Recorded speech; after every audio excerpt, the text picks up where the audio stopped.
महाराष्ट्र के पुणे और पिंपरी चिंचवड में जहरीली शराब पीने से कम 15 लोगों की मौत हो गई है। वहीं शराब पीने के बाद कई लोगों की हालत गंभीर बनी हुई है। पुलिस ने शराब कांड के मुख्य आरोपी कर्नल सिंह बिरखा, योगेश वानखेड़े समेत 8 लोगों को गिरफ्तार कर लिया है।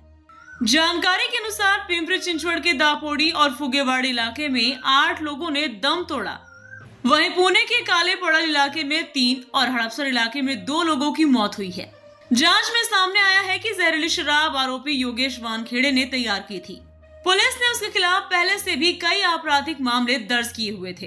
पिंपरी चिंचवड पुलिस ने बताया कि बृहस्पतिवार को फुगेवाड़ी इलाके में 5 लोगों की मौत हुई। पुलिस ने शुरू में कहा था कि 5 में से 4 मौतें शराब से नहीं जुड़ी हैं, लेकिन अब सभी लोगों की मौत की जांच शुरू कर दी गई है।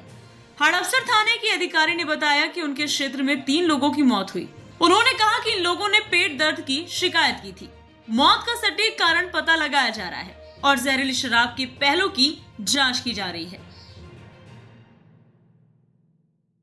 दापोडी पोलीस स्टेशन हद्दीतील फुगेवाडी परिसरात काही इसमांचा मृत्यू झाल्यावर काल माहिती प्राप्त झाली होती। त्या अनुषंगाने डिटेलमध्ये चौकशी केल्यानंतर काही इसमांचा विषारी दारूच्या सेवनामुळे मृत्यू झाल्याचे प्रथमदर्शनी निष्पन्न झालेले आहे।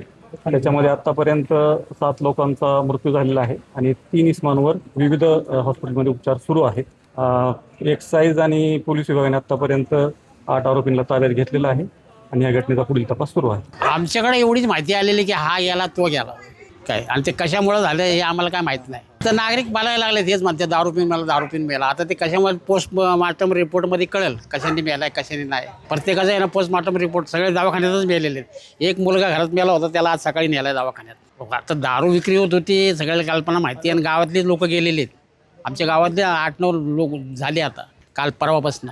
हा प्रकार जो घडला हा खूप वेदनादायक आहे आणि धक्कादायक आहे, आणि जे कुटुंबाचे लोक गेलेले करते पुरुष गेलेले आहेत। आम्ही काल मैत्रीला गेलो तर पाहिलं आम्ही की हे छोट्या छोट्या बच्चांवरती आहे ना मडके ठेवलेले आहेत आणि शिकाळी धरायला लावलेली। अशी लहान मुलं त्यांची बायका पोरांनी काय करावं, त्यांना कुठल्या पद्धतीने आर्थिक मदत मिळेल ह्या हिशोबाने शासनाने काहीतरी येणं प्रयत्न करायला पाहिजे, आमचं हे म्हणणं आहे। दारू विकणाऱ्याकडनं बी नाही झाला आम्हाला कधी त्रास, आणि पिणाऱ्याकडनं पण कधी आम्हाला त्रास नाही झालेला। बाहेरून कोण आणून द्यायचं माहीत नाही, पण ते काय बाहेरून मला यायचं हे किरकोळ धंदेवाले आहेत। Bureau report, VSRS news, Pimpri Chinchwad, Maharashtra.